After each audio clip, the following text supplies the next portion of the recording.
Pandora papers, பனோமா papers என்று அண்மை காலமாக முன்னைய ஆட்சியில் இந்த பேப்பர் சம்பந்தமாக பேசப்பட்டது. அதில் 112 இலங்கையர்கள் தொடர்பான விவரங்களும் வெளியாக இருக்கு என்று முன்னைய அரசாங்கத்திலே தொடர்பாக பேசப்பட்டது. யுத்தத்திற்கு பின்னரும் அதற்கு முன்னரான காலப்பகுதியிலும் இந்த அரசியல்வாதிகள் கொள்ளையடித்த பணம் அதிகமாக வெளிநாடுகளில் இருக்கின்றது. அர்ச்சுனா ராமநாதன் தொடர்பாக இன்னொரு பிரச்சனை ஒன்று எழுந்திருக்கேன். பார்த்தீங்கன்னா இந்த தென்னிலங்கையில் இருக்கிற சிவில் அமைப்பு ஒன்று அவர் மேல குற்றப்புலனாய்வு திணைக்களத்தில் சிஐடியில முறைப்பாடு பதிவு செஞ்சிருக்கு. தேசிய தலைவர் வேலுப்பிள்ளை பிரபாகரனுடைய பேரையும் இவர் அடிக்கடி பயன்படுத்துகிறார் என்ற குற்றச்சாட்டை முன்வைத்திருக்கின்றார்கள். அதுல இப்ப அவர் சொல்லியிருக்கிறார் பார்த்தீங்கன்னா தேசிய மக்கள் சக்தியோட ஆதரவு நிலைப்பாட்டில் தான் இருப்பதற்கு முடிவெடுத்திருக்கிறார். அவர் தன்னுடைய முகப்புத்தகத்தில் கருத்தொன்றை பதிவிட்டிருக்கிறார். விமல் வீரவன்சனுடைய கட்சியினர் இது தொடர்பான தங்களுடைய விமர்சன பாங்கினை காட்டியிருக்கின்றார்கள்.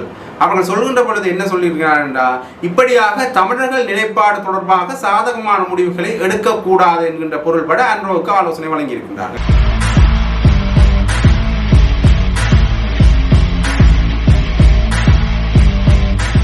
ஜெஃப்னாபடியின் சொந்தங்களுக்கு வணக்கம். உண்மையிலே ஒரு முக்கியமான ஒரு சர்ச்சை ஒன்று வந்திருக்கு. சர்ச்சை என்றதை விட இது பலகாலமாக பேசப்பட்டு வந்த ஒரு விடயம் இன்று அது உச்சம் பெற்றிருக்கு. ஏன்னு பார்த்தீங்கன்னா அதானி நிறுவனத்தினுடைய இந்த காற்றாலை திட்டங்கள் பூநகரிலேயும் மன்னார் மாவட்டத்திலேயும் முன்னெடுக்கிறதுக்கான நடவடிக்கைகள் மேற்கொள்ளப்பட்டது கடந்த அரசாங்கத்தில். இந்த அரசாங்கம் வருகின்ற பொழுது அவர்களுடைய தேர்தல் பிரசாரங்களையும் அது தொடர்பாக தாங்கள் மீள் பரிசீலனை செய்த பின்னர் தான் அந்த திட்டங்களை உள்ள விடுவோம் என்ற மாதிரி கழிச்சிருந்தவர். இதற்கு எதிராக மன்னார் மாவட்டத்தில் மக்களும் போராட்டங்களை நடத்தினர். இந்த காற்றாலை திட்டத்தை நடைமுறைப்படுத்தக்கூடாது என்று மக்களும் பல போராட்டங்களை நடத்திய வண்ணமே இருந்தார். அந்த வகையில இந்த திட்டம் எதற்காக இலங்கைக்குள்ள கொண்டு வரப்படுகின்றது என்ற ஒரு கேள்வி பலகாலமாகவே இருந்து வந்தது. அந்த வகையில அதானி குழுமத்துக்கு அமெரிக்கா பிடியாணையை அண்மையில பிறப்பிச்சிருக்கு. அந்த காரணம் என்ன பார்த்தீங்கன்னா, அதானியோட பல வியாபார திட்டங்கள் அமெரிக்காவிலையும் நடைமுறையில் இருக்கு. அந்த நடைமுறை சம்பந்தமாக பல கோடி ரூபாய் லஞ்ச ஊழல் நடந்திருக்கிறதாக தகவல்கள் அந்த லஞ்ச ஊழல் மூலமாக இவர்கள் அந்த லஞ்ச ஊழலை செஞ்சது இந்த அதானி குழுமம் தான். அமெரிக்காவில் இருக்கிற அதிகாரிகளுக்கும் இந்தியாவில் இருக்கிற அமெரிக்க சார் அதிகாரிகளுக்கும் அது தொடர்பாக லஞ்சம் பகிரப்பட்டிருக்கு என்கிற காரணத்தினால அவர்கள் மேல பிடியாணையை பிறப்பிச்சிருக்கு அமெரிக்க அரசாங்கம். இந்த பிடியான பிறப்பிச்ச பிறகு இது தொடர்பாக அதானி குழுமம் தொடர்பாக இலங்கையில இந்த காற்றாலை மின் திட்டம் கொண்டு வரப்பட்ட அந்த உடன்படிக்கை சம்பந்தமாக உடனடியாக மீள் பரிசீலனை செய்துதான் இது தொடர்பான முடிவுகளை நாங்கள் எடுப்போம் என்று அன்ரோமா அரசநாயக்கனுடைய அரசாங்கம் சொல்லியிருக்கு.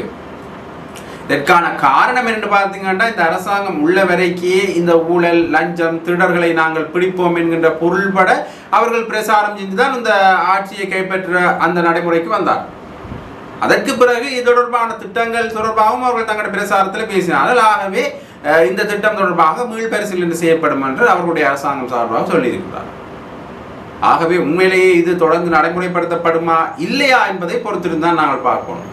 ஆனால் உண்மையிலேயே இது முற்றுமுழுதாக அந்த குறிப்பிட்ட மாவட்ட மக்களுக்கு எதிரான ஒரு நிலைப்பாடு என்று அந்த மக்களும் இதற்கு எதிராக பல போராட்டங்களை முன்னெடுத்த சம்பவங்களும் இடம்பெற்றிருக்கு. இது தொடர்பான முடிவுகளை இனி அடுத்தடுத்த அமர்வுகளில் தான் யோசித்தெடுப்பார்கள் சொல்லியிருக்கார்கள். அதை நாங்கள் பொறுத்திருந்தான் பார்ப்போம். அடுத்ததாக இன்னொரு லஞ்ச ஊழல் சம்பந்தமான விடயம் ஒன்று வெளியாக இருக்கிறேன்னு பார்த்தீங்கன்னா, இந்த பண்டோரா பேப்பர்ஸ், பனோமா பேப்பர்ஸ் என்று அண்மை காலமாக முன்னைய ஆட்சியில் இந்த பேப்பர் சம்பந்தமாக பேசப்பட்டது. இதுல என்ன விடயம் குறிப்பிடப்பட்டிருக்கின்றா, உலகளாவிய ரீதியில் இருக்கிற கோடீஸ்வரர்கள் தங்களுடைய பணங்களை வெளிநாடுகளில் பதுக்கி வைத்திருப்பது தொடர்பான விவரங்கள் வெளியாகிருக்கின்றது. உத்தியோகபூர்வமாக அல்லாமல் தங்களுடைய கருப்பு பணங்களை வெளிநாடுகளில் பதுக்கி வைத்திருப்பது தொடர்பான அந்த செய்தி அந்த பனோமா பண்டோரா போன்ற பேப்பர்ஸ்ல வெளியாகிருந்தது. அதுல 112 இலங்கையர்கள் தொடர்பான விவரங்களும் வெளியாகிருக்கு என்று முன்னைய அரசாங்கத்திலே தொடர்பாக பேசப்பட்டது. இருந்தாலும் முன்னைய அரசாங்கத்தில் இது தொடர்பான விசாரணைகள் நடந்ததே ஒழிய அந்த விசாரணைகள் நடந்த பின்னர் அது தொடர்பான நடவடிக்கைகள் அப்படியே கிடப்பிலேயே போடப்பட்டது என்கின்ற ஒரு விமர்சனம் இட்ட வரைக்கும் இருந்து வருகின்றது. மஹிந்த ராஜபக்சவனுடைய தங்கை நிருபமா ராஜபக்சவும் இதில் தொடர்பில் என்கின்ற தகவல்களும் முன்னைய அரசாங்கத்தில் வெளிவந்தது. இருந்தாலும் அது தொடர்பாக எந்த நடவடிக்கைகளும் எடுக்கப்படவில்லை. உண்மையிலேயே நிருபமா ராஜபக்ச தொடரப்பட்டிருந்தால் இது ராஜபக்ச குடும்பத்தினர் மஹிந்த ராஜபக்சவனுடைய பினாமியாகத்தான் அவர் இருந்து வந்திருக்கின்றார். ஆகவே இந்த சொத்துக்களும் மஹிந்த ராஜபக்சவுக்கு தான் உரியது என்கின்ற ஒரு விமர்சனமும் முன்வைக்கப்பட்டது. ஊடகங்களில் இது குறிப்பிட்ட காலத்துக்கு பெருவாரியாக பேசப்பட்டு வந்த போதும் பின்னர் காலங்களில் இது மழுங்கடிப்பு செய்யப்பட்டிருக்கிறது. குறிப்பாக இருட்டடிப்பு என்றே சொல்லிவிடலாம். அந்த வகையில் அன்ருகுமார திசாநாயக்க என்ற அரசாங்கத்தில் இது மீள பரிசீலிக்கப்பட்டிருக்கு. உண்மையிலேயே அதே பழைய கதை தான். இவர்கள் வந்தது இந்த திருடர்களை பிடிப்போம், அது மட்டும் இல்லாமல் இந்த ஊழல் குறைப்பு, ஊழலை இல்லா செய்வோம் என்கின்ற ஒரு பொருள்பட தான் இவர்கள் ஆட்சிக்கு வந்தவர்கள். ஆகவே இந்த பேப்பர் சம்பந்தமாக இவர்கள் என்ன முடிவை எடுக்க போகின்றார்கள் என்பதும் ஒரு பெரிய ஒரு எதிர்பார்ப்பாக இருக்கின்றது. உண்மையிலேயே நாடு பொருளாதார ரீதியாக பின்னடைஞ்சதுக்கு காரணம் ஒன்று இந்த 30 வருட கால யுத்தம். அதன் பின்னரான காலப்பகுதியில் பார்த்தீங்கன்னா என்ன நடந்ததுன்னா, அந்த யுத்தத்துக்கு பின்னரும் அதற்கு முன்னரான காலப்பகுதியிலும் இந்த அரசியல்வாதிகள் கொள்ளையடித்த பணம் அதிகமாக வெளிநாடுகளில் இருக்கின்றது. ஆகவே அதை இங்க கொண்டு வந்தா எங்களுடைய நாடு செழிப்பாவதற்கான காரணமாக அது அமையும் என்கின்ற கேள்வியும் பல மக்களால் எழுப்பப்பட்டது. இருந்தாலும் இந்த அரசாங்கம் அதை உறுதிப்படுத்தி அந்த பணத்தை எங்களுடைய இலங்கைக்கு கொண்டு வரும் என்று உறுதிமொழி அளித்தது. அது செய்யப்படுமா என்கின்ற எதிர்பார்ப்பும் இப்போ மக்கள் மத்தியிலே இருக்குது. அடுத்ததாக இன்னொரு முக்கியமான விடயத்தை நாங்கள் பார்க்கணும் என்று பார்த்தீங்கன்னா, அர்ச்சுனா ராமநாதன் சம்பந்தமாக ஏற்கனவே நாங்கள் முன்னைய காணொலியில் பேசியிருப்போம். அதில் அவருடைய பதவியை அவர் இன்னும் ராஜினாமா செய்யலை. அவர் தற்காலிகமான விடுமுறை மூலமாகத்தான் அவர் வந்திருக்கிறார். இன்னுமே அவருடைய பதவியை ராஜினாமா செய்யலை. அவருடைய பதவியை ராஜினாமா செஞ்சால்தான் அவர் பாராளுமன்ற உறுப்பினர் பதவியில் தொடர முடியும். ஏதாவது ஒன்றில் தான் ஒருவர் இருக்க முடியும் என்று நாங்கள் ஏற்கனவே சொல்லியிருக்கோம். இது நாட்டின் ஒரு சட்ட ரீதியான ஒழுங்கு. அந்த வகையில் இது தொடர்பான விமர்சனங்களும் முன்வைக்கப்பட்டது. உண்மையிலேயே சிலர் ஒரு தரப்பினர் இல்லை அப்படி இருக்கலாம், மருத்துவராகி அவர் இருக்கலாம், அது ஒரு பிரச்சனை, இவருடைய பதவிக்கு ஒரு பிரச்சனையமாக வராது என்று அவர்கள் குறிப்பிட்டிருந்தார்கள். ஆனால் உண்மையிலேயே இது ராஜின சேனாரத்னவுக்கு ஏற்கனவே இருந்திருந்தது. இந்த பிரச்சனையோடு ராஜின சேனாரத்ன அவர்கள் பாராளுமன்ற உறுப்பினராக அவர் பல தடவைகள் இந்த பாராளுமன்ற உறுப்பினர் பதவியில் தொடர்ந்தாலும் கூட அவருக்கு நீதிமன்றத்தில் இந்த வழக்கு நிலுவையிலேயே இருந்தது. இவர் இந்த தன்னுடைய வைத்திய தொழிலை ராஜினாமா செஞ்சுட்டு தான் இவர் பாராளுமன்ற உறுப்பினர் பதவியில் தொடர முடியும். அந்த வகையில் அர்ச்சுனா ராமநாதன் தொடர்பாக இன்னொரு பிரச்சனை ஒன்று எழுந்திருக்கேன்னு பார்த்தீங்கன்னா, இந்த தென்னிலங்கையில் இருக்கிற சிவில் அமைப்பு ஒன்று அவர் மேல குற்றப்புலனாய்வு திணைக்களத்தில் சிஐடியில் முறைப்பாடு பதிவு செஞ்சிருக்கு. என்ன முறைப்பாடு என்று பார்த்தீங்கன்னா, அவர்கள் பிரதானமாக சொல்லப்பட்ட முறைப்பாடு என்று பார்த்தீங்கன்னா, அன்றைக்கு நாங்கள் கடந்த காணொலியிலே சொல்லியிருப்போம், முதலாவது பாராளுமன்ற அமர்விலேயே ஒரு சர்ச்சை ஒன்று எழுந்தது. எதிர்கட்சி தலைவர்களுடைய ஆசனத்தில் அவர் எழுந்திருக்க மாட்டேன் என்று வீம்பாக நின்றார் என்கின்ற ஒரு பொருள்பட அந்த பிரச்சனை போய் கொண்டிருந்தது. அந்த பிரச்சனை சம்பந்தமாக பாராளுமன்ற சம்பிரதாய சட்டத்திட்டங்களுக்கு ஒத்துவரையில் என்ற பொருள்பட அவர்கள் அந்த குற்றப்புலனாய்வு திணைக்களத்தில் சிஐடியில் தங்களுடைய முறைப்பாடை கொடுத்திருக்கின்றார்கள். அது மட்டும் இல்லாமல் அவர்கள் அதில் சில விடயங்களையும் சொல்லியிருக்கின்றார்கள். இவர் அடிக்கடி முகப்புத்தக நேரலில் பேசுகின்ற பொழுது இவர் சொல்ற விடயம் தமிழீழத்திலிருந்து அர்ச்சுனா ராமநாதன் அவர்கள், அது மட்டும் இல்லாமல் உங்களுக்கு தெரியும் தேசிய தலைவர் வேலுப்பிள்ளை பிரபாகரனுடைய பேரையும் இவர் அடிக்கடி பயன்படுத்துகிறார் என்ற குற்றச்சாட்டை முன்வைத்திருக்கின்றார்கள். ஆகவே இந்த முன்னைய குற்றச்சாட்டு எந்த அளவுக்கு பரிசீலிக்கப்படும் என்றதை தேசிய மக்கள் சக்தி தான், தேசிய மக்கள் அரசாங்கம் தான் தீர்மானிக்கணும். அது மட்டும் இல்லாமல் இது அடுத்ததாக முன்வைக்கப்பட்ட குற்றச்சாட்டுகள் இந்த அரசாங்கத்தில் எந்த அளவுக்கு நிலையாக நிற்கும் என்பதை பொறுத்து தான் பார்க்கணும். ஏண்டா ஒரு ஒற்றுமையான நாடு என்கின்ற பொருட்பட அவர்கள் கயச்சிருக்கிறார்கள். ஆகவே இது தொடர்பாக முன்வைக்கப்பட்ட இந்த குற்றப்புலனாய்வு திணைக்களத்தில் இது தொடர்பாக முன்வைக்கப்பட்ட இந்த குறிப்பிட்ட இந்த முறைப்பாடு எந்த அளவுக்கு பார்க்கப்படும் அல்லது அது நிலுவையில் நிற்காம போதா என்பதை நாங்கள் பொறுத்திருந்தான் பார்க்கணும். அடுத்ததாக இன்னொரு முக்கியமான விடயம், இந்த அர்ச்சுனா ராமநாதன் அவர்கள் மேலே முன்வைக்கப்பட்டது என்று பார்த்தீங்கன்னா, அண்மையில் நாங்களும் கடந்த காணொலியை இது பற்றி போட்டிருந்தோம். அது அந்த காணொலியை நாங்கள் பதிவேற்றின பிறகு அர்ச்சுனா ராமநாதனுடைய ஆதரவாளர்கள் தங்களுடைய கருத்துக்களை தெரிவிக்க வேண்டுமே இருந்தது. மேலே கருத்தறிவிக்கிறது அனைவருடைய உரிமை, அதை ஏற்றுக்கொள்ள வேண்டிய விடயம். அதே மாதிரி இந்த மதம் சம்பந்தமாக எந்த மதத்தில் இருக்கிறவரும் பாராளுமன்ற உறுப்பினராக போகலாம். அவர் பௌத்தராக இருந்தாலும் சரி, அவர் சிங்கள பௌத்தராக இருந்தாலும் சரி, தமிழ் பௌத்தராக இருந்தாலும் சரி, அது மட்டும் இல்லாமல் அவர் ஒரு கிறிஸ்டினாக இருந்தாலும் சரி அவர் அங்கே போகலாம். அதில் ஒரு பிரச்சனையும் இல்லை. ஆனால் நாங்கள் சொல்ல வந்த விடயம் என்னென்னு பார்த்தீங்கன்னா, அவருடைய அடையாளப்பாட்டை மக்கள் என்ன வகையில் பார்க்க போயினம் என்கின்ற ஒரு பொருள்பட தான் காய்ச்சிருந்தாங்க. உண்மையிலேயே அவர் ஒரு சிங்கள பௌத்தராக இருந்து தமிழ் தேசியம் பேசுறதுலேயும் எந்த ஒரு தவறும் இல்லை. ஒரு கொள்கைகள் ரீதியாக அவர்கள் எடுக்கிற நிலைப்பாடு அவர்களுடைய தனிப்பட்ட உரிமை, அது எங்களுக்கு பிரச்சனை இல்லை. ஆனால் அவர் சொன்ன அந்த நிலைப்பாடு பற்றி மக்களின் நிலைப்பாடு இருக்கிறார். அது மட்டும் இல்லாமல் அவர் அடுத்த நாளே தன்னை ஒரு இந்து என்று மாற்றி கொண்டுட்டார். தன்னுடைய அந்த அடையாளத்தில் இந்து என்று மாற்றி கொண்டார். தமிழ் பௌத்தனாக அவர் இருக்க வேண்டுமா அல்லது ஏதோ அவருடைய மதத்தை பௌத்தன் என்று போட்டுக்கொண்டால் அது பௌத்தனாகவே அவர் தொடர்ந்து இருந்தால் அது ஒரு பெரிய விடயமாக இருந்திருக்காது. அவர் இந்து என்று மாற்றினது மீண்டும் ஒரு சர்ச்சையை ஏற்படுத்தி இருக்கின்றது. முன்னுக்கு பின் முரணான அடையாளங்களை அவர் அங்கு பதிவிடுகின்றார் என்ற கேள்வியும் எழுந்திருக்கின்றது. ஆகவே இது தொடர்பாக இந்த நிலைப்பாட்டை அவருடைய ஆதரவாளர்கள் மீண்டும் எடுக்க போன்றார்கள் என்று தெரியவில்லை. உண்மையிலேயே நிலைப்பாடு இதுவாகத்தான் இருக்கின்றது. உண்மையிலேயே மக்கள் இது தொடர்பாக சிந்தித்து செயற்பட வேண்டும்.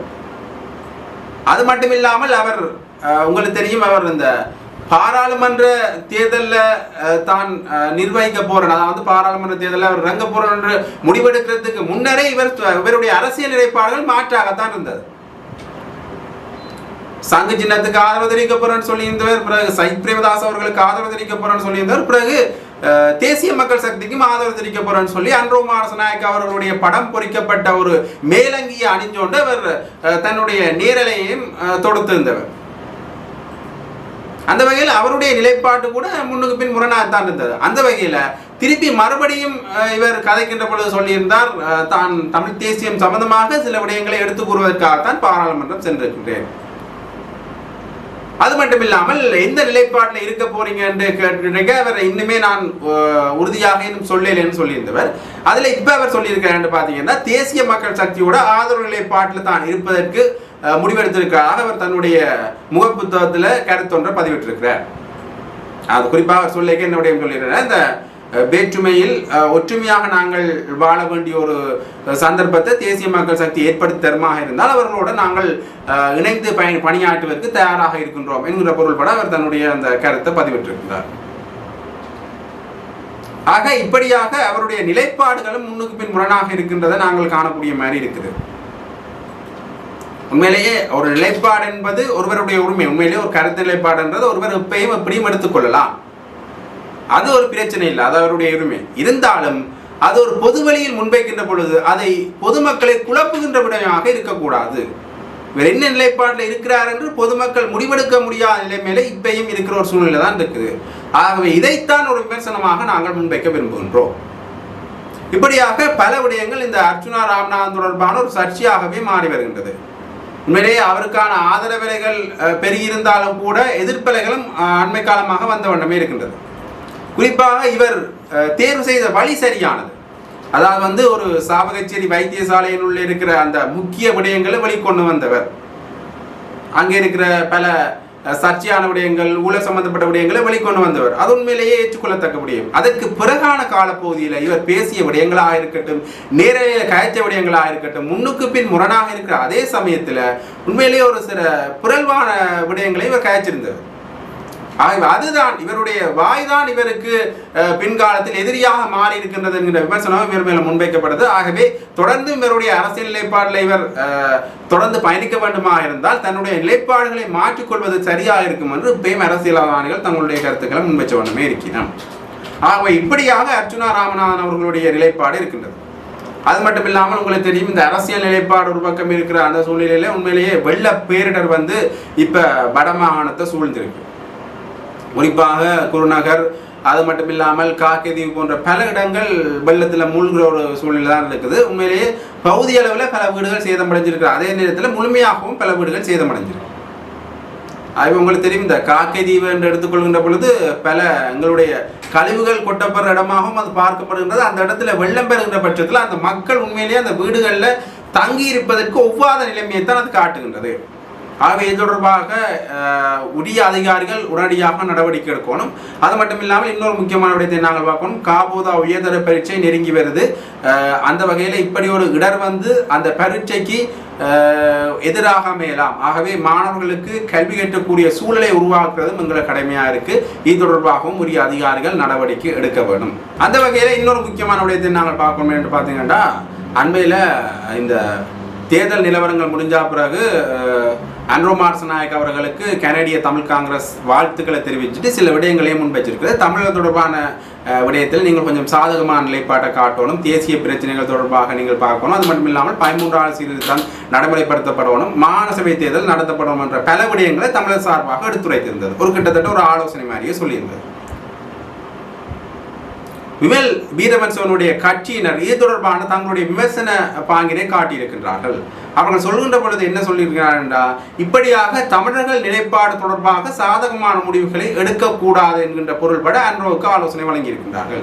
இது ஒரு பிரிவினைவாதமாக அமையும், ஒரு இனவாதமாக அமையும். ஏற்கனவே அன்ரோமார் நாயக்கனுடைய ஆட்சியில் அவர்கள் வருகின்ற பொழுது ஒரு இனவாதத்தையோ அல்லது ஒரு பிரிவினைவாதத்தையோ ஏற்றுக்கொள்ளாத ஒரு அரசாங்கமாகத்தான் இருந்திருக்கின்றது. ஆகவே இவர்களும் இது தொடர்பான கருத்தினை முன்வைக்கக்கூடாது.